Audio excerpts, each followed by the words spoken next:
Hey there. Settle in, dim the lights, maybe pour a cup of something warm, tea, milk, or silence. Tonight, we're stepping into a story about memory, imagination, and the strange border between what's remembered and what never was. This isn't about kingdoms or battles, not about heroes or monsters. It's about a librarian, the last one, perhaps, who remembered books that never existed. The story begins where all stories about forgetting begin. A library at the edge of the world. Not the world you and I know, no, this was an older, quieter one. It stood in a valley of pale stone and endless wind, surrounded by hills that looked like sleeping giants. No town nearby, no road leading in or out. Only a single bridge arched like a question, spanning a river that sounded like breathing.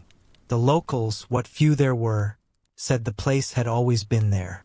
Others said it appeared only when someone forgot something important. They called it the House of Echoes. But the librarian, the one who lived there alone, never used that name. He simply called it home. He had worked there for so long that even he couldn't remember when he'd first arrived.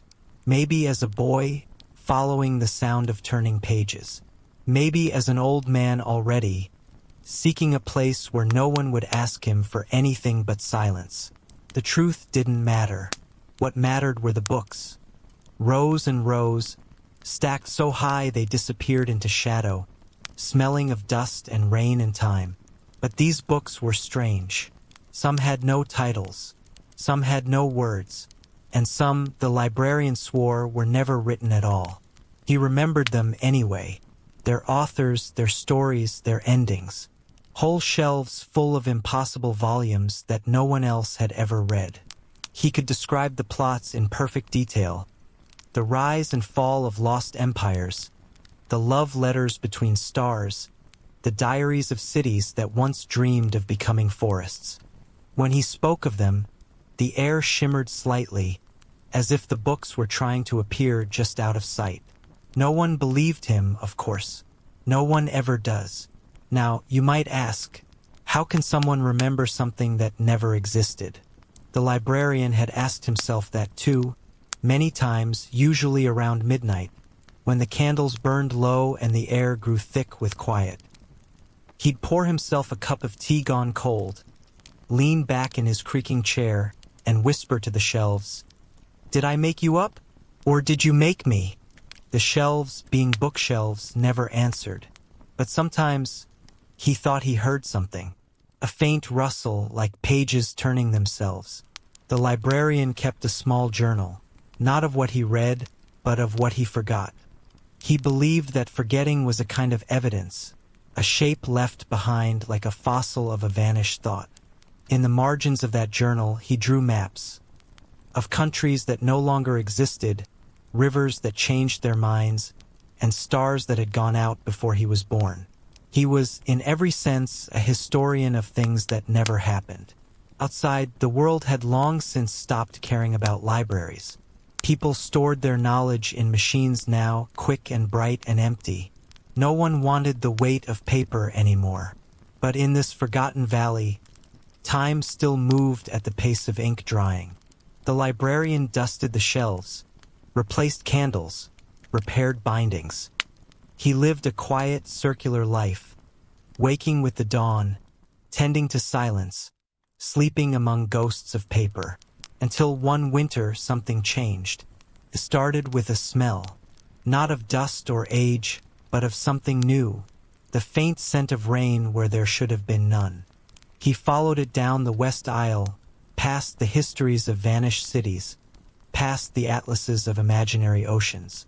There, in a section he hadn't visited in years, was a single book lying open on the floor. It hadn't been there before. He was sure of it. The book was small, bound in black leather that looked almost like skin.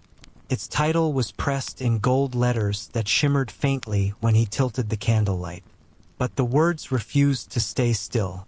They shifted, flickering between languages he knew and languages he didn't.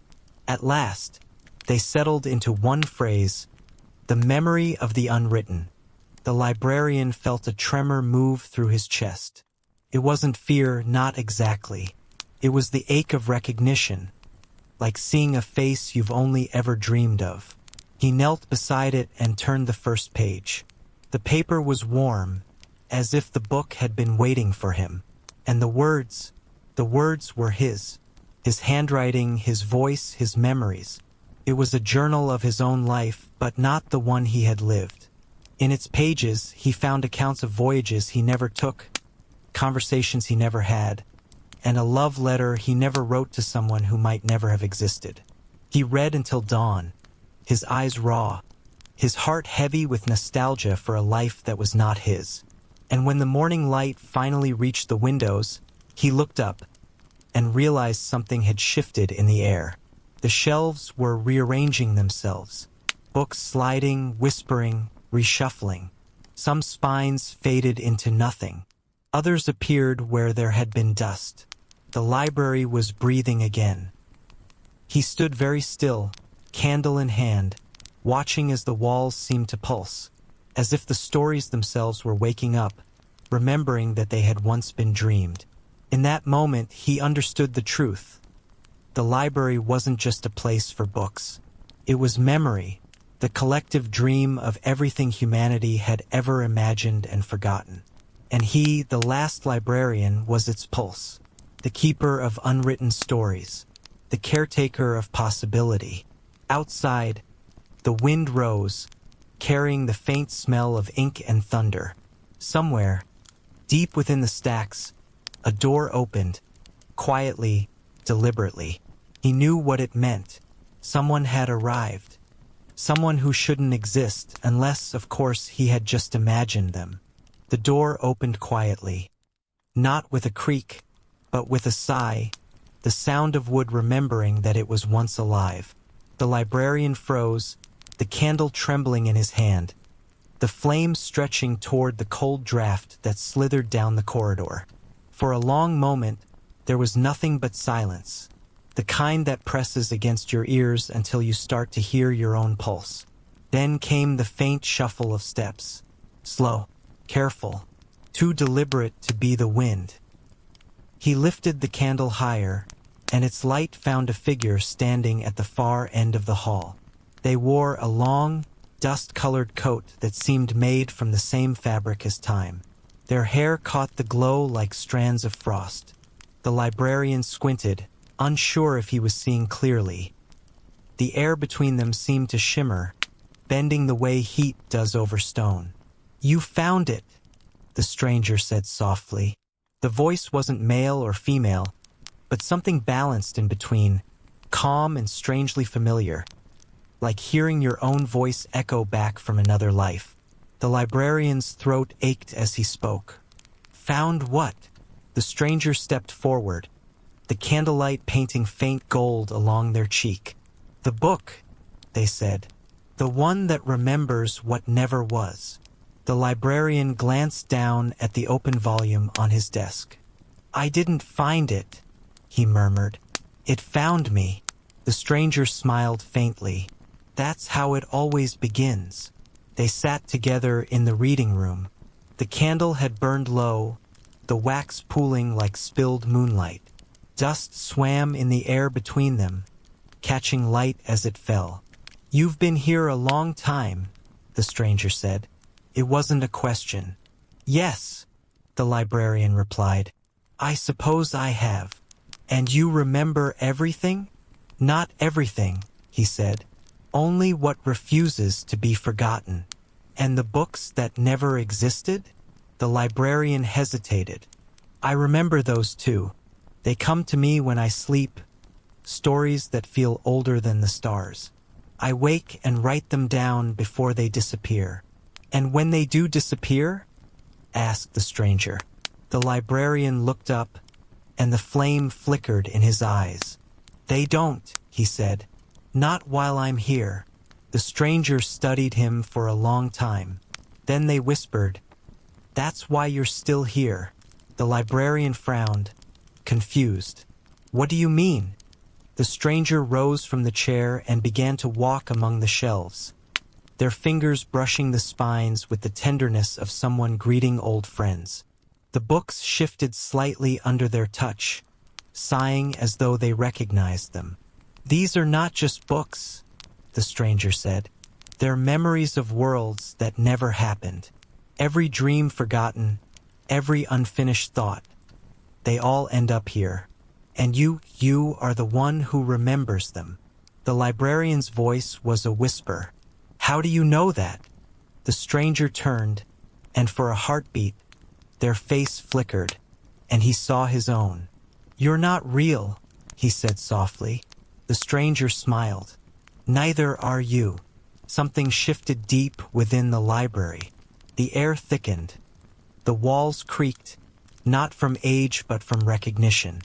Books rustled in their shelves, and the smell of ink grew sharp. "You weren't the first librarian," the stranger said, "and you won't be the last." Images flooded his mind. Faces blurred by centuries, hands turning the same pages, eyes reading the same impossible words. "Then who writes them?" he asked. The stranger's voice came like a sigh. "Everyone who dreams and forgets. The child who imagines a world before sleep. The woman who dies with a story still in her throat. The poet who loses a line to dawn. They all write, and the library remembers." "And me?" the librarian asked. "What am I?" "You are the voice of it," the stranger said. "Its way of breathing." The candle went out, but the room didn't darken. A soft gold glow spread through the air, as if light itself had remembered how to live.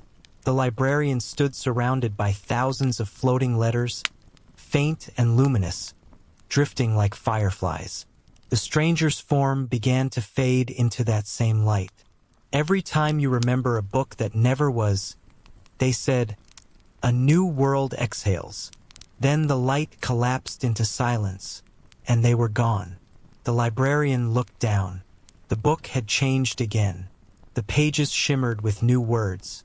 His own handwriting, though he hadn't written them. "You were the story all along." Beneath the sentence was a small sketch of a door drawn in ink that pulsed faintly, like a heartbeat. He closed the book and listened. Somewhere deep in the stacks, far beyond where light should reach, came a sound he hadn't heard in centuries. Footsteps. Slow. Searching. Real. Someone else had arrived. And for the first time in his endless memory, the librarian realized he was no longer the one doing the remembering. The library was remembering him. The footsteps returned that night, slow and deliberate, echoing through the corridors like a heartbeat the library had learned to mimic. The librarian did not chase them this time. He simply listened, standing beneath the high, arched ceiling where the air smelled faintly of dust and rain. The sound moved through the shelves, pausing sometimes as if whoever walked was tracing the titles with careful fingers. It wasn't the first time he had heard footsteps in this place, but it was the first time they felt real. He whispered softly, "You found me again, haven't you?" The silence answered with the faint shiver of parchment. Somewhere deep in the west wing, a light flickered. It wasn't candlelight. It was softer, a silvery glow, the color of moonlight reflected off wet stone.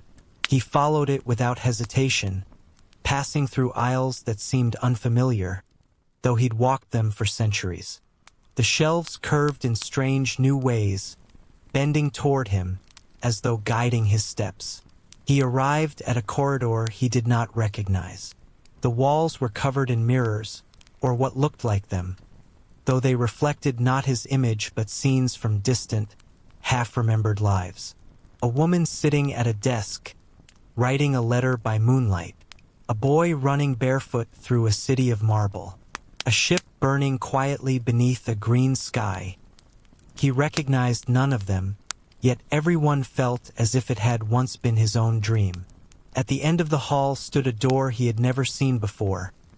A tall, narrow slab of black glass that shimmered faintly with words written backward across its surface. He leaned closer, squinting, and realized they were titles of books that didn't exist. One in particular pulsed softly, as if waiting for him to notice it, the librarian who remembered books that never existed. His pulse quickened. He reached out, hand trembling, and touched the glass. It was warm. The titles flickered once and vanished, replaced by a reflection. Not of him, but of someone else. It was the stranger from the night before, standing where he stood now, candle in hand, watching him from the other side. Their lips moved, forming words he couldn't hear. Then, in a whisper that felt like it came from both sides of the glass, the voice spoke. "You forgot again."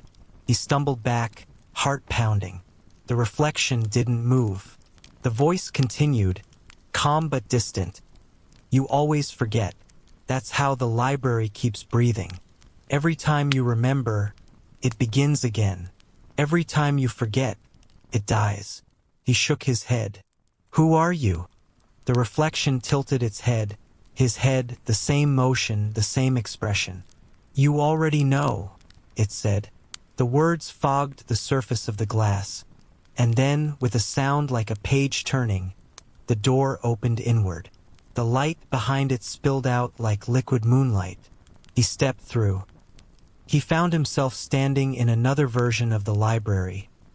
Brighter, larger, but eerily quiet. Here, the books were not bound in leather but in glass. Through their covers, he could see light moving like breath, letters forming and dissolving in loops. He reached for one and felt warmth pulse through his fingertips, like the beat of a heart. The book whispered his name. He froze. He hadn't heard it spoken aloud in centuries. Maybe ever. "Who said that?" he asked, his voice small against the endless silence. The shelves answered with a sigh. Another voice joined, soft and melodic. "We did." The sound wasn't one voice, but many, overlapping, rising and falling in harmony, like a choir made of memory. "We are the unwritten. You made us real." He turned in slow disbelief, and as he did, the library itself seemed to shift around him. The aisles rearranged, the shelves curving and moving as though alive. In the flickering light, he saw faces forming in the pages. Translucent figures built from paragraphs in ink, each one shimmering with faint luminescence. They looked at him not with eyes, but with words. "You've been writing us," they said, "dreaming us. Every forgotten idea, every unfinished story, every wish that was never spoken. You gave us form." He tried to speak but found no words. His voice broke. "I didn't mean to." The figures smiled faintly. "No one ever does. Creation is a kind of accident. But forgetting is how it stays pure." The librarian felt something cold and warm all at once move through him. The weight of truth settling like dust on an untouched shelf. The library wasn't built by men. It had built itself, feeding on memory, on thought, on the endless hunger of stories yearning to exist. And he, its keeper, was merely its vessel, its way of remembering itself. He turned to ask the figures what would happen if he stopped remembering, but they were already fading, dissolving into mist that curled like smoke around his feet. Only one voice lingered, faint as breath.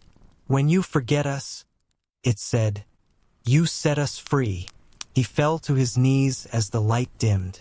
Around him, the books began to close themselves, one by one, their whispers retreating into silence. The glass pages turned to ash, and the ash drifted upward, vanishing into nothing. When he looked up again, he was back in his own library. The shelves were quiet. The air was still. The book on his desk, the memory of the unwritten, lay open to a new page. It read, "You remembered too much." He closed it slowly, the echo of the other voices still ringing in his ears. Somewhere deep in the library, that strange silver light flickered once more, dimmer now, but steady. He knew what it meant. The library was warning him, or perhaps it was inviting him. Either way, he couldn't stop. He rose, took his candle, and began walking toward the light.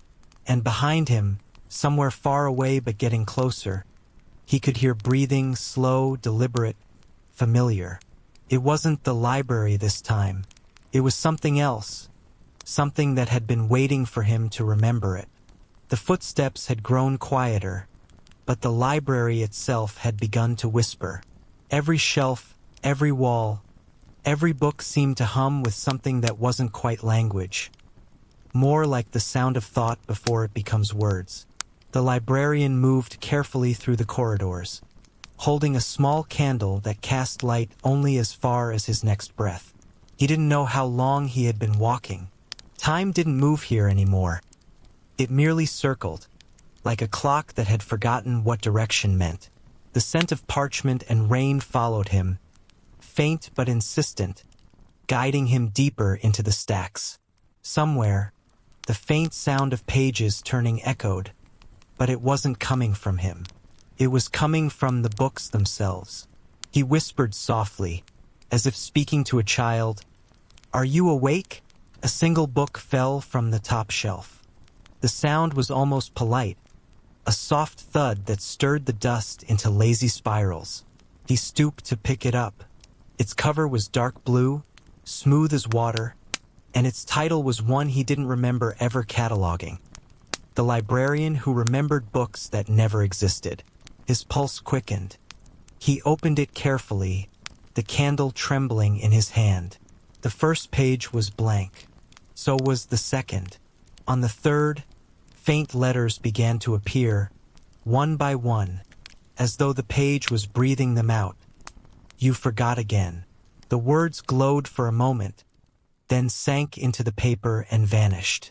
He stood frozen, unsure whether to drop the book or hold it closer. The air shifted. He smelled something faintly sweet, the scent of lilies and ash. And then a voice spoke from behind him. "You shouldn't be reading that one." He turned. The stranger stood there once more, half illuminated, half part of the dark. They looked the same as before, and yet somehow different, less solid, more like a memory trying to stay human. "What is this?" he asked. "What's happening to me?" The stranger stepped closer, their voice calm and patient, the way a teacher speaks to a frightened child. "These are the books that remember you," they said, "the ones you were never supposed to read." He stared down at the pages that now shimmered faintly with invisible ink. "They know my name," he whispered. "They write me." "Yes," said the stranger, "because you were written first." The librarian felt something cold bloom in his chest. "No," he said. "I was born. I lived. I've been here for—" He stopped. How long had it been? The centuries blurred, folding over one another like soft fabric. He couldn't remember his age, his birthplace, not even the shape of his own handwriting. The stranger tilted their head. "You've spent eternity remembering stories that never existed. Did it never occur to you that you might be one of them?" The silence that followed was immense. Not empty, but full, as if the library itself was holding its breath. The librarian's voice was a whisper now. "Then what am I?" The stranger smiled sadly. "You are a story that learned how to read itself." He wanted to deny it, but every word felt true. His memories, the endless dust, the candles, the gentle rhythm of his days, felt too perfect, too circular. He thought of the book he had found, the memory of the unwritten, and how its pages had known things about him that even he didn't. The truth was unbearable. "If I'm a story," he said quietly, "then who wrote me?" The stranger took another step forward, the candlelight pooling at their feet. "We did," they said. "All of us.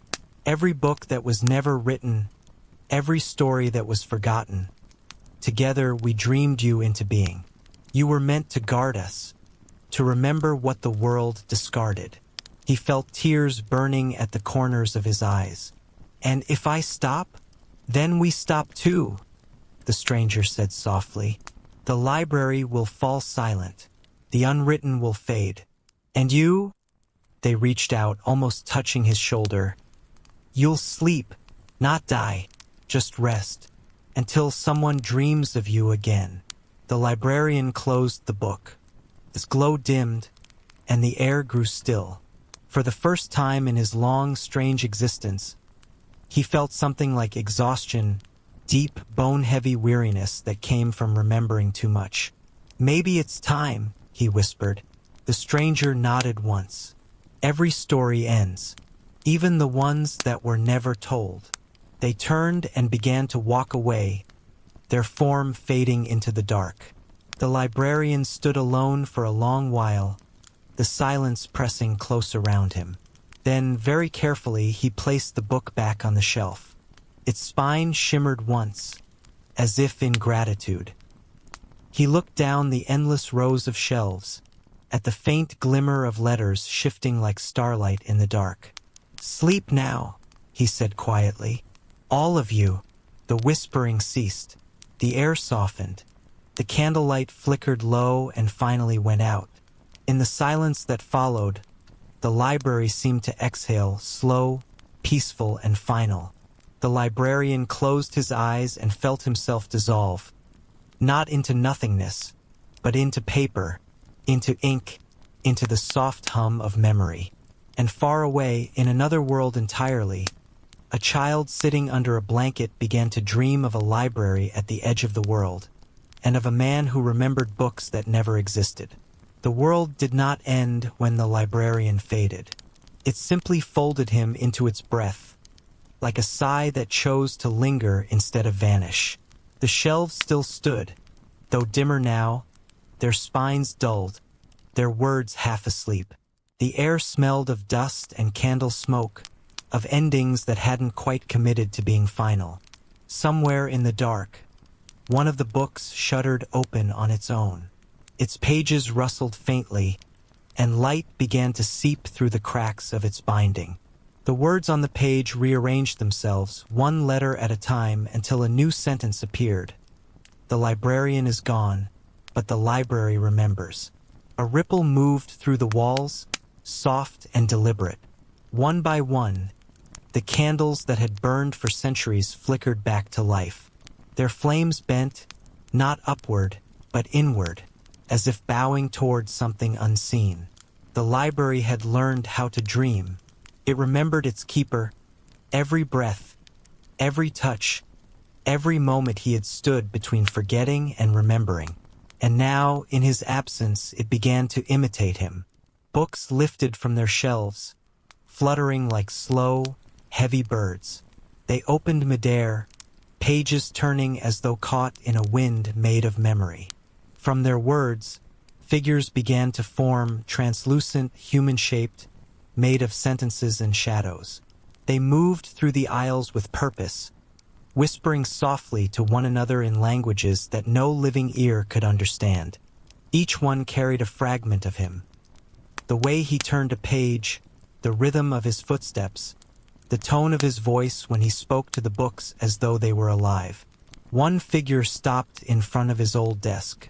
The journal he had left behind, blank except for the words "remember to forget," lay open beneath the faint light.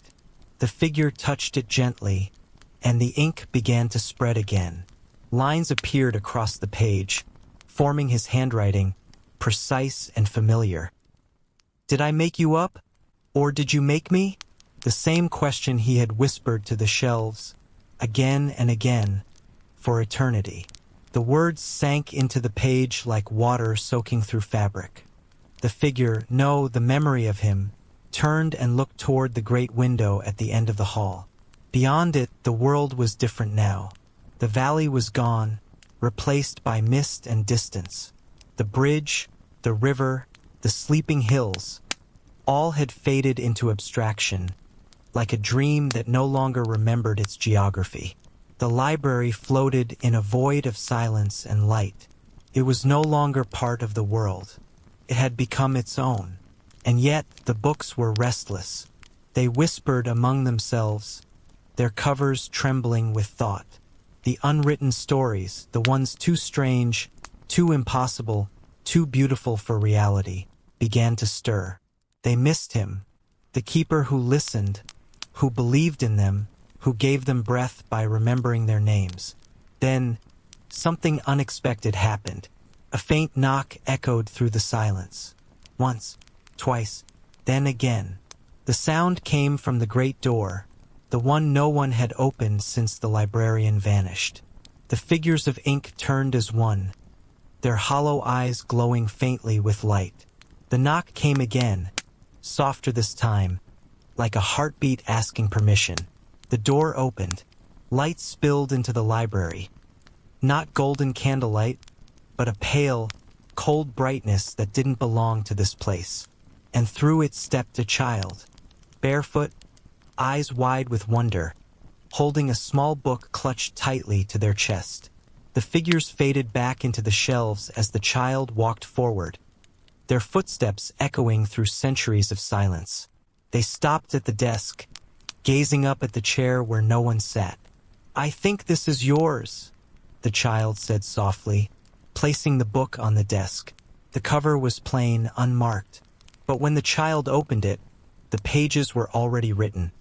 A single story, told in looping script, beginning with the words, "Once there was a librarian who remembered books that never existed." As the child read aloud, the air began to shimmer. The shelves trembled. The books hummed like a choir reawakening after a long sleep. And in the flickering light that poured through the cracks of the walls, a shadow began to form behind the chair, tall, patient, familiar. The candle on the desk flared to life. The child looked up, startled but unafraid. The shadow leaned forward, its voice low and warm and tired. "You found me." The child smiled. "No," they said. "You found me." The library exhaled. The light softened. The dream resumed. Outside, or perhaps within, the world turned another page. The candlelight quivered like breath as the shadow leaned closer. The librarian's form was faint, woven from memory and ink, but his voice still carried the weight of centuries. "Who are you?" he asked gently. The child tilted their head, clutching the little book tighter to their chest. "I don't know," they said after a moment. "I was dreaming, and I followed a sound. It was like pages turning underwater." The librarian studied them. Their hair was tangled, their eyes too bright for a world that had forgotten sunlight. "You crossed the bridge," he said quietly. The child nodded, though they didn't seem sure what bridge he meant. "It was broken," they whispered, "but it still remembered how to hold me." He almost smiled at that. The library, it seemed, had chosen another. "You shouldn't be here," he said, though his voice was kind, not warning. "This place was made for what's forgotten." The child looked around at the towering shelves and the drifting glow of letters moving through the air. "Then maybe I belong here," they said. "Everyone forgets me, too." The words hit him like a familiar ache. He remembered loneliness, the sort that hums at the edge of memory, quieter than silence. The library seemed to recognize it, too. A soft hum rippled through the shelves, books whispering in unison, their covers flexing open as if breathing. "They're listening to you," the librarian said. The child reached out a small hand and brushed their fingers along a spine. "They're warm," they whispered, "like sleeping cats." The librarian's shadow flickered, faintly amused. "They like to be remembered." The child placed their little book on the desk again, where its pages fluttered open of their own accord. "I didn't write this," they said, "but I think I dreamed it." The librarian looked down. The story was still there, his story. Only now more words had appeared. Lines he hadn't written, moments he hadn't lived. He traced them with a trembling finger and realized what they were. New memories. The child's. The book was writing itself through them both. The air grew heavier, thick with meaning. The librarian leaned close, his voice low. Do you know what happens when someone dreams of something that never existed? The child looked up. It becomes real? Almost, he said. It becomes remembered. The candlelight deepened into gold. Shadows grew longer, curling like ink in water. The child blinked and saw that the shelves were changing. Books rearranging themselves, letters rewriting along their spines. The library was waking up again, but not as it had before. This was different. The books were remembering new stories. Stories that were not ancient, not forgotten, but still unfolding. The sound of laughter from a street at dawn. The hush before rain touched the earth. The trembling first notes of a lullaby sung in a language that had no name. Every detail the child had ever dreamed of was weaving itself into the walls. "You're rewriting me," the librarian said softly. There was no anger in his voice, only wonder. The child frowned. "I'm sorry." "Don't be," he said. "It means the library still remembers how to change." A low wind moved through the corridors, stirring the dust into golden spirals. The shelves shimmered with life, and one by one, the forgotten books began to glow. The librarian turned toward the sound, hearing whispers layered atop whispers. A chorus of voices, all familiar and strange. "Do you hear that?" he asked. The child nodded. "It's like they're talking." The librarian's eyes softened. "They are. They're saying thank you, for the first time in centuries, or perhaps since the story began." He felt warmth in the space where his heart should have been. He looked down at the child, whose eyes reflected the entire library in miniature. "You must leave soon," he said gently. "This place doesn't keep the living for long." The child hesitated. "Will you come with me?" He smiled. A slow, tired, infinite smile. "I can't, but I'll be wherever stories are told. That's how I stay alive." The candle on the desk flickered, casting long shadows that reached up the walls. The librarian placed a hand on the book. "When you wake," he said softly, "you won't remember all of this, but you'll write, you'll draw, you'll tell stories that don't make sense. And when you do, I'll be there, in the space between the words." The child's eyes filled with quiet understanding. They nodded. "Then I'll keep dreaming," they said.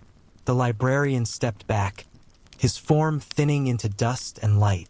The last thing the child saw was his faint smile as he whispered, "Good, keep me alive." Then, as if a breath had been drawn and never released, the library dissolved. The shelves turned to mist. The books faded into starlight. The floor became water, and the candle's flame folded into itself until nothing remained but warmth. The child woke in their own bed, the morning sun spilling through the window. The little book lay beside them, open to a single line written in delicate handwriting. "The story continues when you dream again." They smiled, closed their eyes, and whispered into the light, "Good night, librarian." And somewhere, beyond memory, beyond forgetting, the library sighed and began to turn another page. For a long time, there was only quiet, the kind of quiet that feels alive, like the pause between heartbeats. Somewhere beyond dreaming, beyond memory, beyond what could still be called real, the library waited. It had slept before. It knew how, but this sleep was different. It was heavier, lonelier, the kind of sleep that dreams of itself.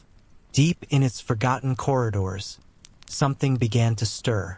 The shelves trembled first, faintly.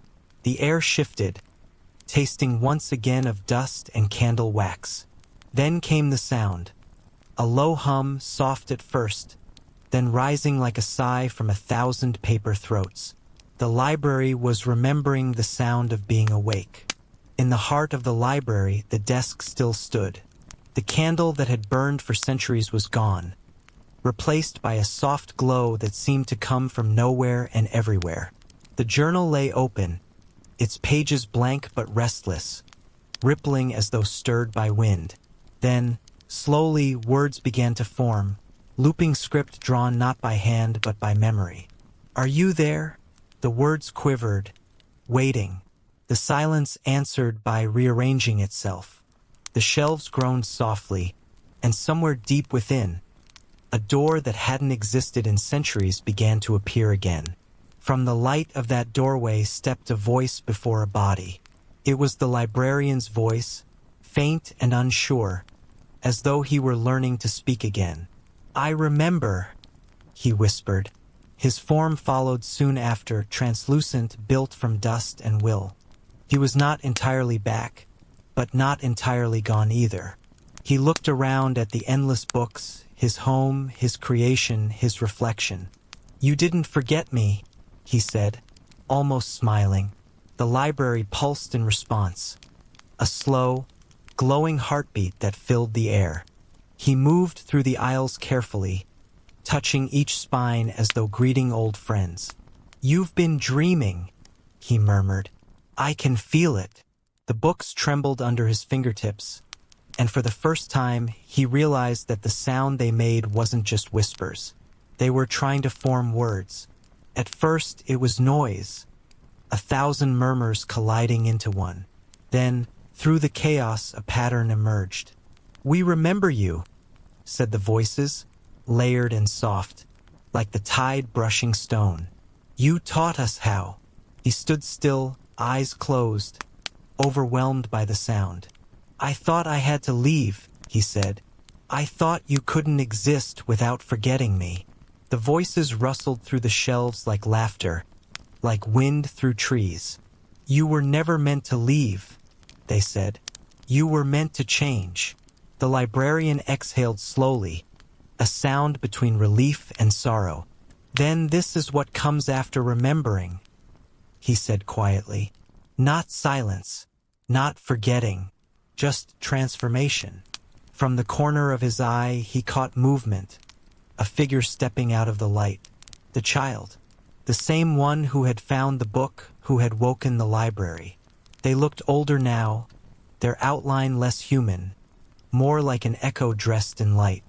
"You came back," the librarian said, and the words carried warmth. The child smiled. "I never left. You're inside every dream I have." The librarian's gaze softened. "And you're inside mine." They stood together in the golden half-light, surrounded by books that breathed softly. The air shimmered with something like music, though no instrument played it. The library was no longer a place made of wood and stone and silence. It was alive, a being of thought and story. "What happens now?" the child asked. The librarian looked up at the endless shelves, their titles shifting like constellations. "Now," he said, "now we tell the stories again. Together." The walls rippled gently. Books lifted from their places, hovering in the air. Some opened to blank pages, others to stories that had not yet been written. The librarian reached out, his form steadying with each movement. The child did the same. When their fingers touched the same page, light bloomed from it, spreading outward until it filled every corner of the library. The books began to hum, pages turning on their own, rewriting themselves not from memory but from possibility. It was no longer about remembering what never was. It was about creating what could be. The library didn't just preserve stories now. It dreamed them forward. The child laughed softly, the sound ringing through the aisles like wind chimes. "It's beautiful," they said. The librarian smiled. "It's alive." He looked at the shelves once more, their glow steady and strong, and then at the child beside him. "This is your library now," he said quietly. "Keep it safe." The child shook their head. "It's ours." The light pulsed once, then slowly dimmed until only the faint glow of embers remained. The books settled back onto their shelves, pages still warm with the heartbeat of creation. The librarian turned one last page, and the words written there were not his, nor the library's, but the child's. "The story never ends." It only learns new ways to begin. He closed the book, smiling through the fading light. Outside, somewhere beyond the Valley of Silence, the world dreamed, and for the first time in centuries, the library dreamed with it. The light that filled the library was no longer candlelight. It had no source, no center, no flame, it simply was. It pulsed like a heartbeat, slow and deliberate, painting the shelves in a hue that didn't exist outside of memory. The librarian stood at its edge, watching the glow breathe through the endless aisles. He was not entirely himself anymore. His hands were smoke and words, his voice an echo stitched together by the dreams of others. Yet somehow he felt alive, perhaps more than ever before. The child, still luminous, wandered among the books. Each step they took left a faint trail of light behind, a reminder that they were both guest and creator here. They stopped at a low shelf, where a book had begun to write itself. The title shimmered faintly, The Librarian Who Became a Story.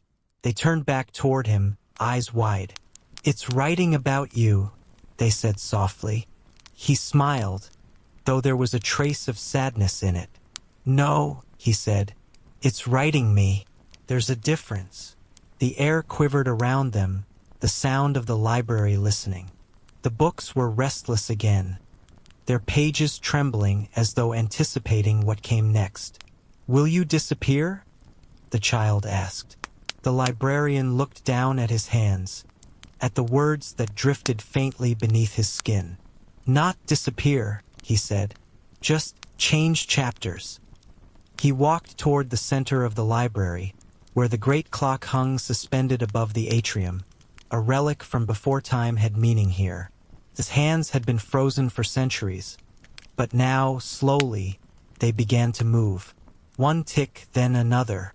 The sound was soft, but it rippled through the entire place like a heartbeat rediscovering its rhythm. The librarian looked up. "When this clock stops again," he said, "I'll be gone, but the stories will keep breathing." The child frowned. "Gone where?" He thought for a long time before answering. "Every story needs someone to listen. Maybe I'll become the silence between the words. Maybe I'll be the pause that lets people dream." The child nodded as if that made perfect sense. "Then you'll be everywhere." For a moment, neither spoke. The library was vast around them, walls of thought and memory, endless and eternal. Yet it felt intimate, like standing inside the pulse of the world. Somewhere, a door creaked open on its own, and a gust of wind swept through the aisles. Loose pages lifted from the floor, swirling like snow. Some brushed against the librarian's form, dissolving into light as they touched him. He turned back to the child. "When you wake again, the world will feel different. You might not remember this place, not exactly, but you'll feel it, in the way you see shadows, in the way stories follow you home." The child reached out, eyes shining. "I don't want to forget." He took their hand, his touch weightless but warm. "You won't. Forgetting is just another kind of remembering. It's how stories make room for more stories." The wind grew stronger, the pages spinning faster until they formed a spiral of light rising toward the clock. The librarian's shape began to blur, his features fading into the golden air. "You'll keep it safe," he whispered. "The library, the stories." "I will," the child said. "I promise." He smiled again, a small, tired, beautiful smile, and stepped into the column of light. The books rustled in unison, 1,000 voices whispering his name, and the great clock struck once. The sound rolled through the valley, through the mist, through every place that had ever known silence. And then he was gone. The library, content, inhaled deeply, and the sound of pages turning filled the world once more. After the librarian's light faded, silence settled once more. Not the hollow kind, but a full, breathing quiet, like the pause before dawn. The child stood alone in the library's heart, surrounded by the soft pulse of 1,000 unwritten stories. Every shelf glowed faintly, as though each book held a sleeping ember. The air hummed with warmth and memory. For a long time, they simply stood there, listening. And then, slowly, the library began to move. It started small, a ripple, like a sigh through the rafters. Then the shelves began to shift again, sliding soundlessly along the marble floor. Books floated from their places, hovering in the air like curious birds. The child reached up and touched one. It opened itself instantly, pages fluttering like wings. But there were no words inside, only shapes, impressions, like dreams halfway remembered. And then the strangest thing happened. The words began to form, not ink on paper, but light, threads of gold and violet tracing themselves across the pages. The letters shifted, rearranged, dissolved, and reformed, as though the book were thinking. The child whispered, "What are you?" The book answered, not in sound but in feeling, "We are what remains when remembering becomes creation." The library, it seemed, had learned something from the librarian's departure. It no longer waited to be filled by human hands.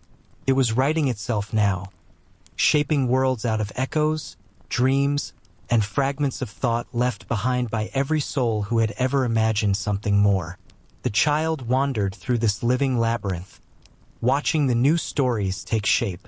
One book contained a city made entirely of mirrors, where people saw not their reflections but their memories. Another told of an ocean that remembered every shipwreck, whispering the sailors' names with each wave. There were books that sang softly, books that glowed faintly when opened, and one that smelled like rain falling on ash. Each story seemed alive, aware, waiting for a reader who might never come. And somehow the child understood that was the point, that the act of existing was enough. As they walked deeper, they noticed something else. The air itself had begun to change. The library's boundaries were fading. Through the tall windows, the mist outside had thickened, shimmering like liquid glass. The stars seemed closer now, almost within reach. The child pressed their hand to the glass, and the stars pulsed in response, like eyes opening after a long sleep. Then came the whisper. Not the librarian's voice this time, but something larger, older, the voice of the library itself. "You are not alone," it said. "Every dreamer becomes a librarian eventually." The child looked down. The book they had been holding now bore a title where none had been before, "The First Dream of the Next Librarian." They opened it, and on the first page was a drawing, a small figure standing before infinite shelves of light. Beneath it, a line written in looping gold. "Every book begins with someone who refuses to forget." They closed the cover, feeling the warmth of the words seep into their hands. Around them, the library was no longer a building. It had become a horizon, endless, weightless, filled with faintly glowing constellations of pages suspended in air. Each one pulsed softly, like stars learning to breathe. The child smiled, realizing that they were walking not through corridors anymore, but through stories themselves. They felt them brush against their shoulders like silk, histories of worlds that had never existed but felt truer than the ones that did. And then, from far away or perhaps from within, came another heartbeat. Slow, patient, eternal. The librarian. He wasn't gone. He had become the rhythm beneath it all, the pulse that kept the stories breathing, the silence that gave words their shape, the pause between dream and memory. The child placed their hand over their heart and whispered, "I hear you," and the library answered by opening its 1,000 glowing pages wider, until the light spilled out across everything. The walls dissolved, the stars sang, the books turned themselves inside out, releasing the dreams they'd been holding for centuries into the open air. Outside the valley, travelers who passed through the mist that night swore they saw the sky itself ripple, as if the constellations had begun to turn their own pages. Some said it was just the wind. Others whispered that somewhere beyond sleep, a library was still writing the world into being. The truth, as always, lay somewhere in between. Because some stories don't end, they just find new readers. Dawn came slowly to the library, though dawn wasn't really the right word. There was no sun here, no sky, no horizon to measure time. And yet, light arrived all the same, soft and gold and endless. It moved like breath through the corridors, brushing against the shelves, the books, the air itself. The child sat at the librarian's old desk, where his journal still lay open. His final page was blank, but not empty. It seemed to wait, as if listening for the next sentence. They dipped the quill into ink that shimmered faintly like moonlight and wrote a single line. The story never ends. It just changes who tells it. When they lifted the pen, the ink glowed and sank into the paper like water disappearing into earth. The library seemed to sigh in approval. Outside, or somewhere beyond what outside meant, the valley stirred. The mist that had always hovered began to rise, curling into spirals that reached upward into nothing. In that movement, something incredible began to happen. The air filled with sound, faint, distant, growing clearer with each heartbeat. Voices, thousands of them. They weren't ghosts, exactly. More like the echoes of every person who had ever dreamed a story into being. The librarian's voice was among them, steady and calm, carrying through the golden haze. Keep the shelves alive. Keep the silence kind. The child smiled. I will. The voices didn't fade. They merged instead, weaving themselves into the hum of the place until the library itself began to sing. Not in melody or language, but in memory.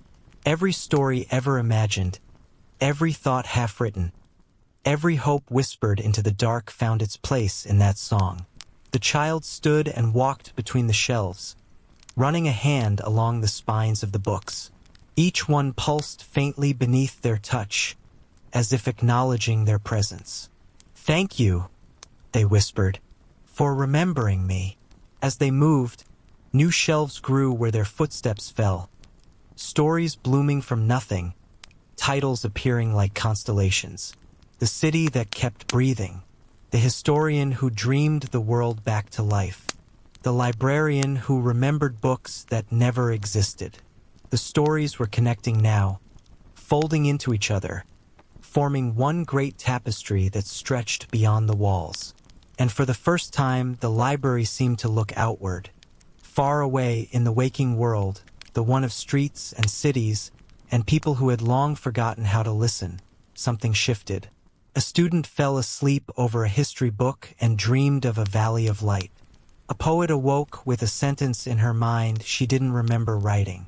A child asked, for no reason at all, "Do you think books can dream?" The library breathed, and the world, unknowingly, breathed back. The child returned to the desk and opened the journal again. This time there was no ink, no quill, no hesitation. The words appeared on their own. If anyone finds this, remember, stories don't end when they're forgotten. They end when no one listens. So listen, even when it's quiet. They closed the book gently and set it on the highest shelf, where it glowed faintly before fading into the endless rows. The clock above ticked once, then twice, before settling into a steady rhythm, the heartbeat of a place that had learned how to be infinite. Then, slowly, the child, now more light than form, walked to the center of the library. They turned once, looking back at the shelves, the air, the soft pulse of creation. "Good night," they whispered, though there was no night here anymore. The books rustled in reply, 1,000 pages turning at once. And as the light folded around them, the last sound was a soft breath. The library exhaling, settling back into its dream. Somewhere, far beyond the valley, a candle flickered on a desk. A new librarian, perhaps, opened a blank book and began to write. The world turned, the pages turned, and the story, as always, began again. When the child woke. If waking is the word for rising gently from one kind of quiet into another, the library had shifted again, not in the way of furniture or aisles, but in the deeper way that dreams adjust their own gravity when a new thought enters. The air felt brighter, lightly dusted with gold, and as they stood beneath the great vault of shelves, a soft snow of loosened motes drifted downward like blessings, like ash from a benevolent fire, like the breath of a book exhaled.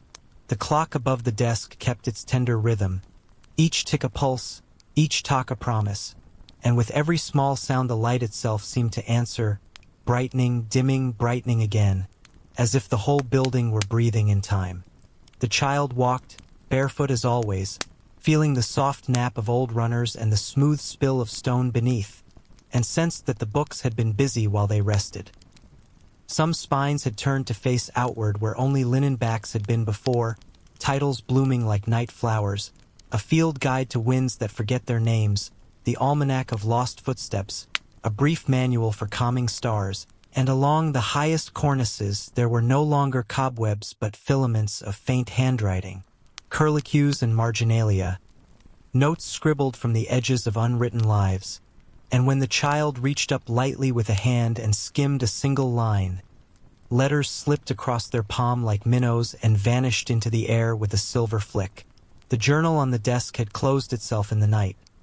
Beside it lay the quill, cleaned, oiled, patient, and in its reflection on the ink the child thought they saw, just for a moment, the librarian's smile.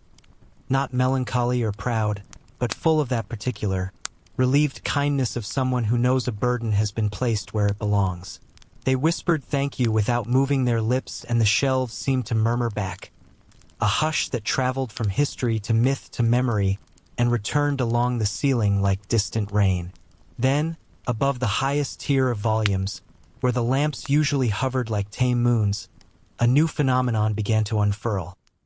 The light pulled itself into long, thin pages, translucent and softly weighted, and drifted down not as beams but as paper.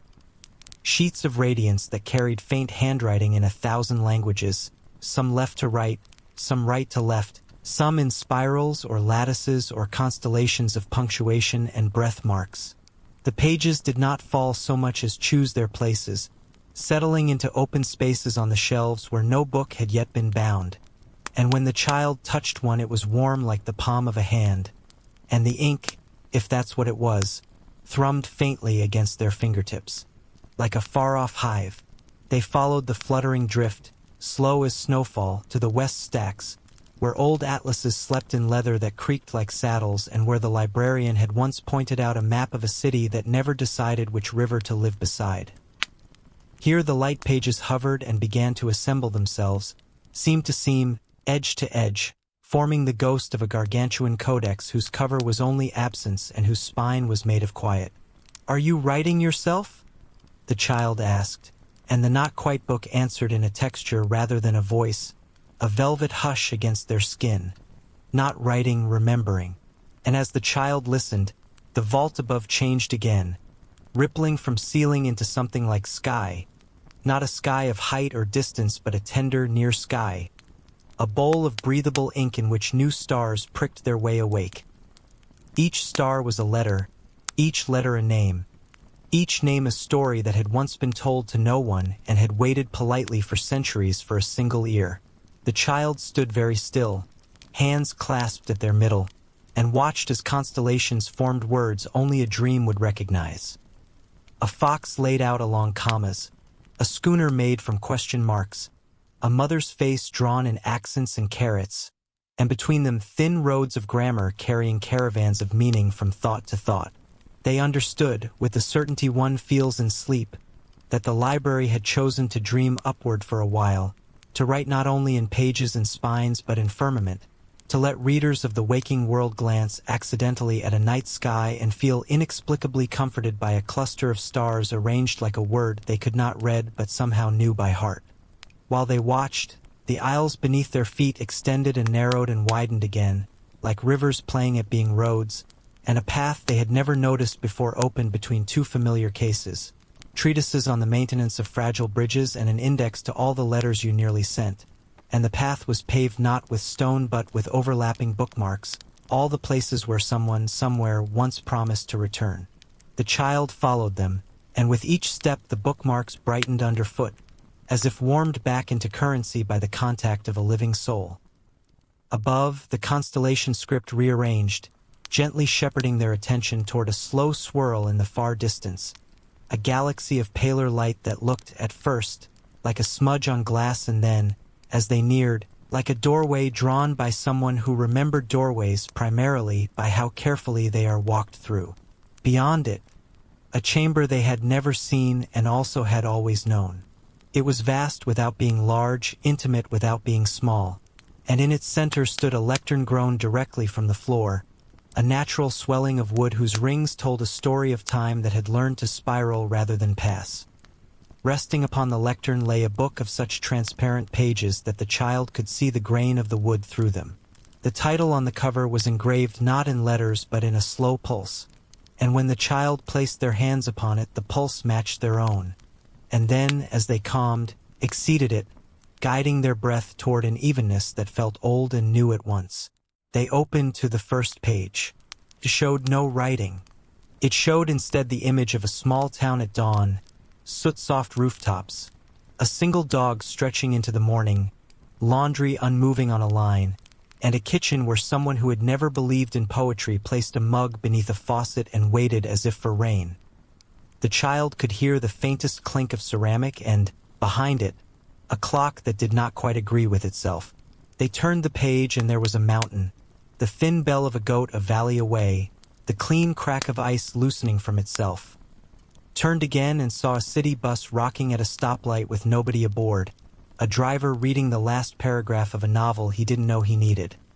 Turned once more and found a hospital corridor 3 in the morning empty, a nurse rubbing her eyes, the vending machine humming E-flat, the floor reflecting a fluorescent aurora. The book did not describe these scenes. It held them gently in perfect suspension, as if remembering what the world forgets it is made of. Unremarkable minutes. And in the seamless glide from page to page the child began to understand what the library was dreaming toward. The dream of light and paper was not an escape from the world but a reweaving of it. A slow, luminous insistence that the overlooked moments in ordinary lives are themselves unwritten texts that the library is sworn to keep. That every breath in a kitchen and every shoe squeak in a stairwell is a line in a book that never got bound only because binding would have weighed it down. "This is how we keep them," the child said, and the lecterns would answer it in warmth. Above, the constellation letters formed a soft corridor of punctuation, ellipses leading onward, and the child followed them, closing the transparent book with both hands, as one closes a friend's eyelids in a story told kindly. The passage carried them into a narrow gallery of windows that did not look outside but into elsewheres. Each pane showed a reader asleep, not in this library but in their own bed, their bus seat, their gentle chair, and above each sleeper hovered a humming, steady word, like a glow bug that learned grammar. Continue. With every sleeping chest that rose and fell, the word brightened. With every sigh released, the word changed slightly, go on, keep, again, more. The child placed a palm against the cool glass and felt a shimmer of gratitude pass through. The library, in dreaming, was answering the sleepers, and the sleepers, in resting, were giving the library breath. It was an exchange old as ink and new as the last exhale. Down the gallery, another glow. A small basin sunk at waist height, filled not with water but with a liquid the color of unwritten pages, the pale before ink, the hush before speech. A silver ladle rested upon its lip, engraved with the faintest of maps, no land labeled, only the contours of shores that might one day be named. A thought arrived not as instruction but as kindness. Drink. The child dipped, lifted, sipped, and the taste was the softest thing they had ever known, like cool linen and patient hands and the first line of a book that waits for no one and also will happily wait forever. The basin's liquid receded and then, somehow, was full again, as if the library enjoyed being sipped from. When they stepped back, the windows to elsewhere brightened in unison, and the constellation above wrote a single, readable sentence, simple as prayer. You are not alone in the remembering. The child bowed, not out of ceremony, but because the body sometimes knows gratitude better than the tongue, and turned toward a sound rising behind them.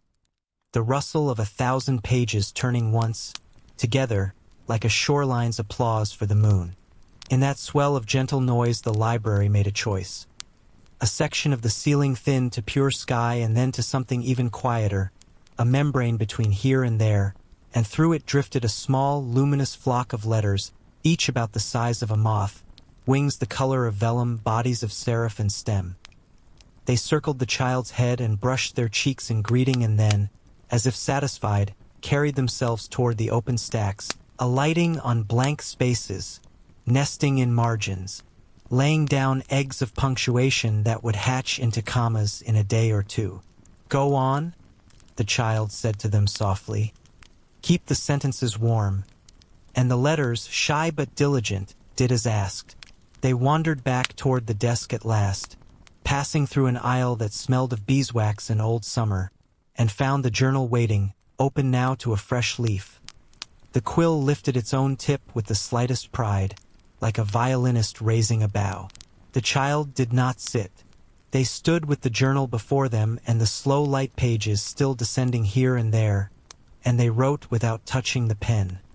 Part 11, The Dream of Paper and Light. The library has learned to breathe upward. Tonight it writes the sky. Tomorrow it will teach the sky to read.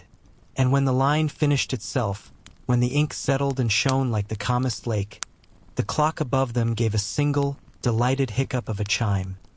Neither hour nor half, just joy, and far away, in beds and buses and gentle chairs, several sleepers smiled in their sleep without knowing why.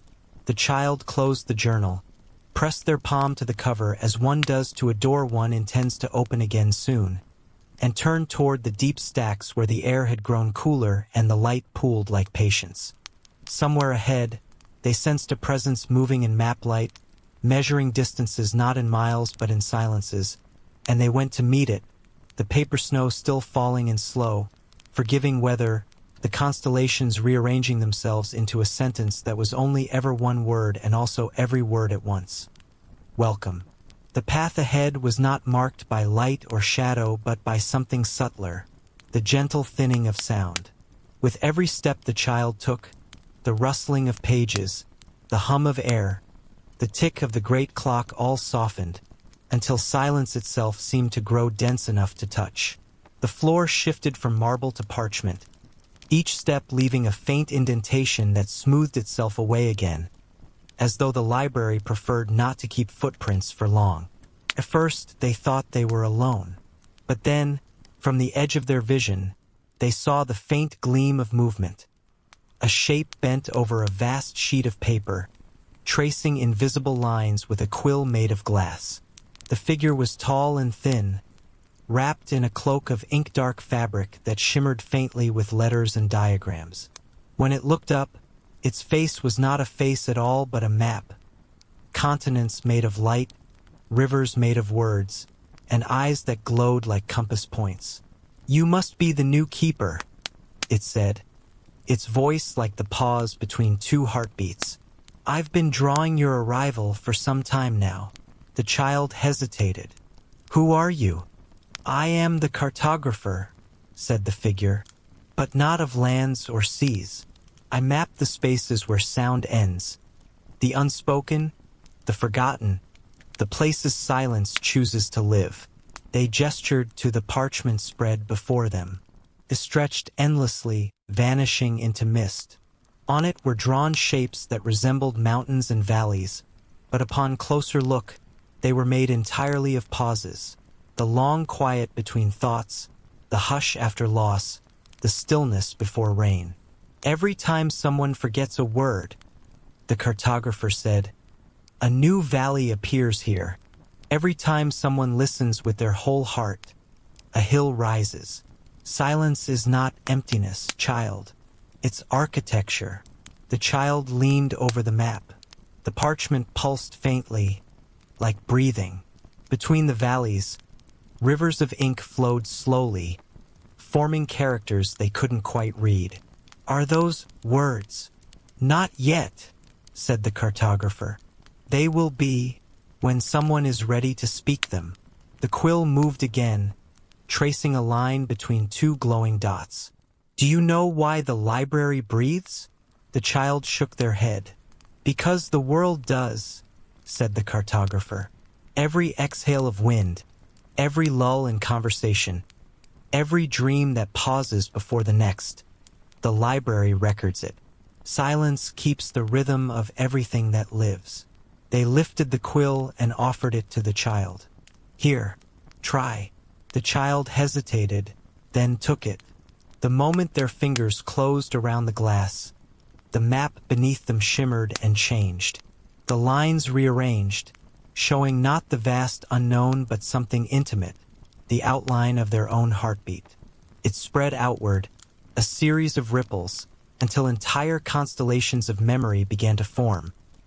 The librarian's face, the sound of a candle being snuffed, the whisper of the shelves breathing. "This is your silence," said the cartographer softly. "Every keeper must know the shape of their own quiet.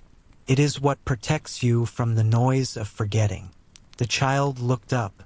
"Can silence forget?" The cartographer smiled, though their face was a geography of light. "Even silence can fade, if no one listens." They stepped aside and gestured toward a corridor that seemed to grow from the edge of the map itself. "You should continue," they said. "The library is deepening its dream. It is drawing itself into the bones of the world. Soon, you'll see what lies beneath the shelves." The child bowed, and the cartographer reached out, tracing a small symbol on their forehead. A spiral that felt like the echo of a bell. "A reminder," they said. "Wherever you go, the quiet goes with you." The map behind them shimmered again, folding and unfolding like wings. The lines of silence rearranged into a single phrase written in ink made of stars. "Listen closely, the world is always writing." The child stepped into the corridor. The air was cool, heavy with the scent of rain and ink. The floor began to slope downward, and from somewhere below came a soft, rhythmic sound. Not ticking, not breathing, but something in between. The sound of an ocean learning to speak. They looked back once, but the cartographer was already fading, the map dissolving into light. Ahead, the corridor opened into a darkness so vast it could only have been a sea. And in that moment, the child understood where the next chapter waited. The library, it seemed, had depths even silence had never mapped. The descent was soundless except for one thing. That steady rhythm below, the slow pulse of something alive and enormous. The corridor opened downward in a gentle spiral, its walls lined not with books this time, but with smooth, dark stone that glistened faintly like wet paper. The deeper the child went, the cooler the air became, heavy with the scent of iron and rain. The light from above faded, replaced by a soft blue shimmer that came from below. It pulsed, rising and falling, as if the world beneath the library had learned how to breathe in time with the stories above. When the final step gave way to level ground, the child found themselves standing at the edge of an ocean, not of water but of ink. It stretched beyond sight, its surface smooth as glass. The ink reflected no ceiling, no shelves, no stars, only a dark sky filled with faint words that moved slowly, like fish in deep water. The child crouched, touched the edge, and watched the ripples glow faintly gold, each one forming a sentence for a heartbeat before dissolving back into black. The ink wasn't cold. It was warm, alive. It hummed softly when they touched it, as though pleased to be remembered. In the silence, a voice rose, not from above or below, but from everywhere at once. It was deep, old, and calm, like a tide that had been patient for centuries. "Do you see what waits when stories sink?" The child looked around. Who are you? The ocean rippled once. I am what remains when words are done with meaning, it said. The ocean beneath the books. The ink that dreamed before anyone thought to write. The surface shimmered. Shapes began to appear, outlines of books that had never been bound, of languages that had never been spoken. Some glowed briefly, bright as lanterns, then faded into the depths. The child leaned closer. Are these the stories people forgot? Some, said the ocean. Some were never born at all. Every thought that died before it reached a page falls here. Every word that trembled on a tongue and vanished becomes part of me. The child watched the ink move, hypnotic and slow. Then you remember everything? Not remember, said the voice, with something that might have been amusement. I wait. Memory is a form of impatience. I have learned to let the unspoken stay unspoken. The child thought of the librarian then, of the soft hum in the air when he read aloud, of how he'd said the library was a living thing. Did he come here? They asked quietly. The ink pulsed, then stilled. Once, briefly, he came to listen to what the silence refused to say. He left wiser and lonelier. A faint current moved through the ink, and for a moment, the child saw an image flicker on its surface. The librarian kneeling by the edge, candle in hand, the light trembling like a heartbeat. His reflection smiled at the child, then dissolved. The ocean spoke again, lower now, almost kind. He understood something you will learn too. Stories don't end when they're forgotten. They end when no one is willing to dive deep enough to find them again. The child stepped forward until their toes touched the ink.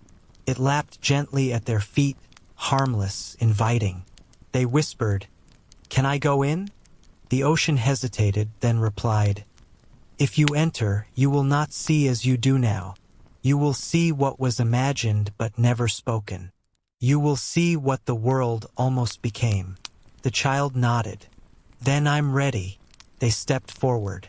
The ink rose around their legs, cool and luminous now, glowing faintly where it touched skin. It climbed their waist, their chest, their shoulders. They took a breath and let the ink close over their head. Silence swallowed everything.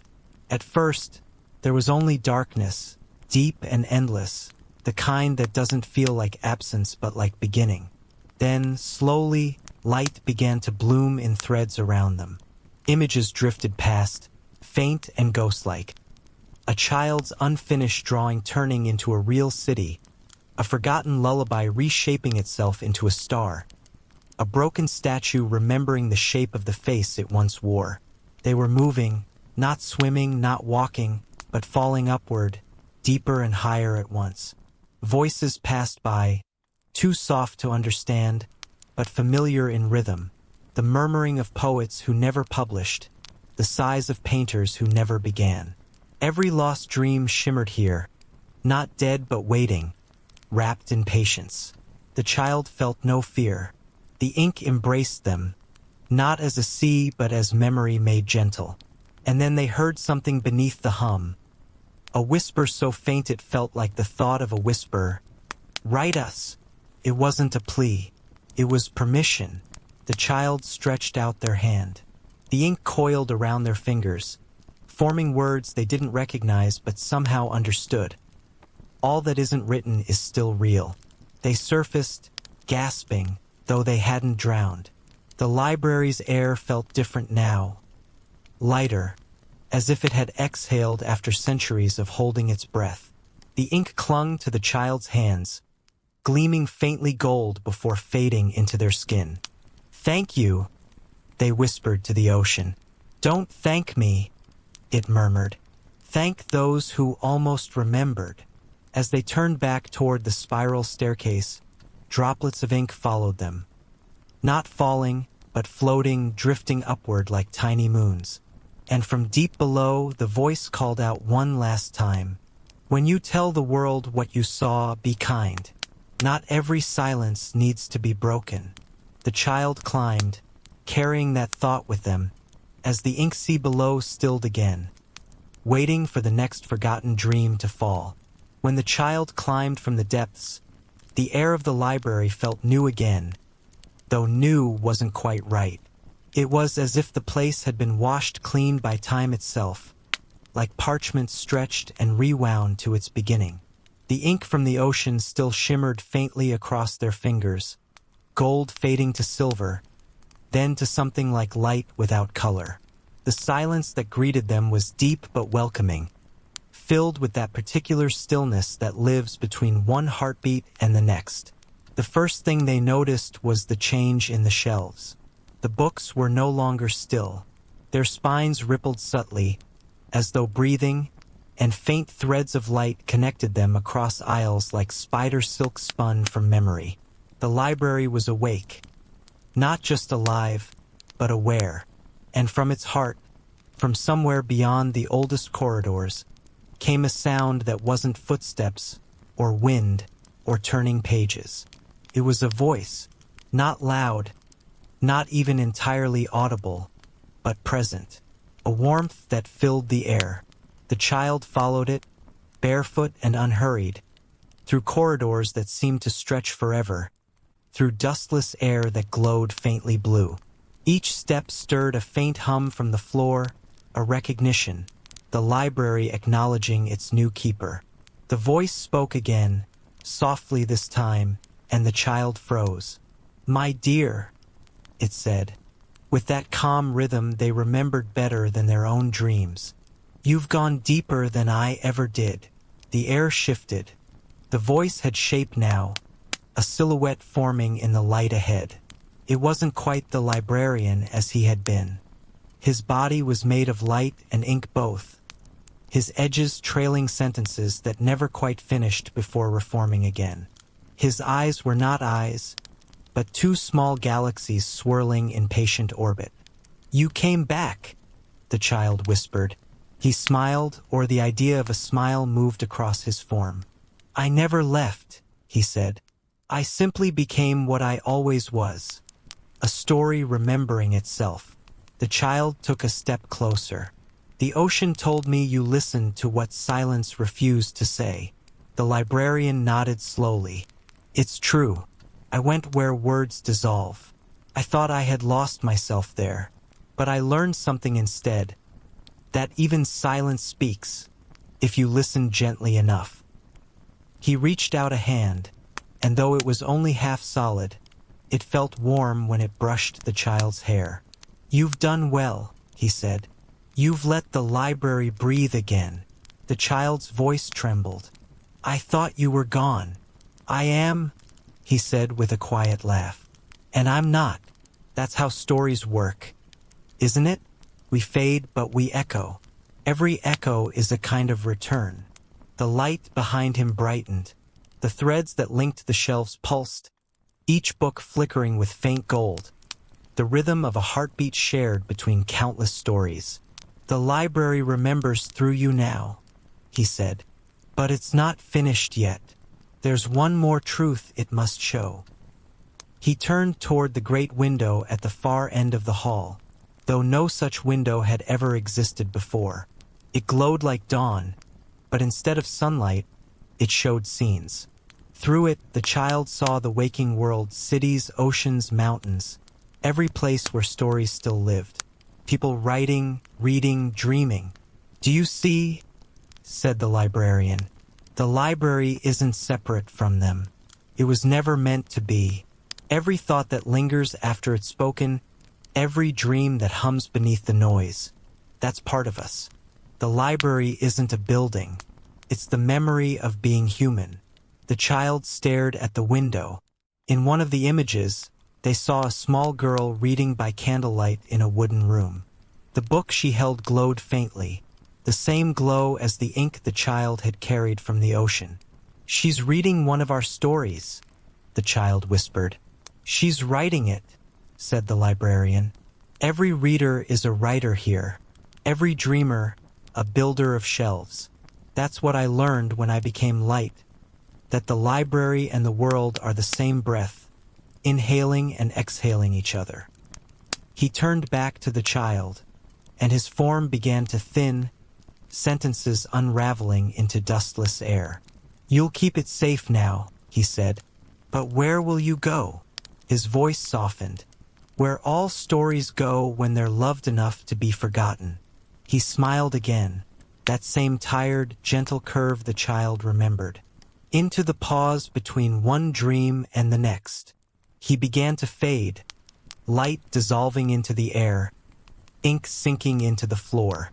The child reached for him, but their hands met only warmth, then emptiness. Before he vanished entirely, his voice whispered once more, "You've learned to listen. Now teach the world to remember." Then he was gone. The silence that followed was not empty but full of presence, of pages turning unseen, of meaning still being born. The great window brightened until it filled the room with light, and the child stepped forward, raising a hand toward it. Beyond the glass, the world shimmered. The wind over the hills shifted direction. Somewhere far away, a dreamer stirred in their sleep, whispering a sentence they didn't know they knew. The child smiled, and the library, vast and endless, smiled back. The light through the great window deepened until it filled everything. The floor, the shelves, the spaces between thought and breath. It was not blinding but impossibly soft, like dawn remembering how to arrive. The child stood at its center, no longer sure if they were in the library or the world beyond it, because the two were slowly, beautifully, becoming one. The air shimmered as if time itself had loosened. Each inhale brought the scent of ink and soil. Each exhale carried warmth like the hum of candlelight. The shelves began to dissolve, not vanishing, but unfolding, stretching outward into the mist. Where aisles once stood, valleys formed. Where ladders leaned, forests rose. The library was breathing itself into existence, turning memory into geography, imagination into weather. The child walked forward and watched as the transformation continued. Pages turned into petals, and the petals fell upward into the sky to become clouds. Letters scattered like seeds, and wherever they touched, new things grew. Words sprouting as trees, sentences curling into rivers that spoke softly to the stones they touched. In one direction, mountains rose made of old myths. In another, plains spread wide with unwritten stories whispering just below the grass. The air itself glittered faintly with punctuation, commas drifting like pollen, ellipses curling into mist. And through all of it, the steady heartbeat of the library remained, the sound that had guided every silence since the first story was told around a fire. The child reached the place where the great window had been and saw that it no longer divided anything. It was gone, or rather, it had opened, revealing a horizon that pulsed with life. The world outside was now threaded with gold veins of light, connecting cities and oceans, forests and deserts, people and dreams. The librarian's voice lingered faintly in the air, no longer separate but part of everything. "You've learned to listen. Now teach the world to remember." And as the echo faded, the remembering began. Across the world, people who had never heard of the library felt something shift.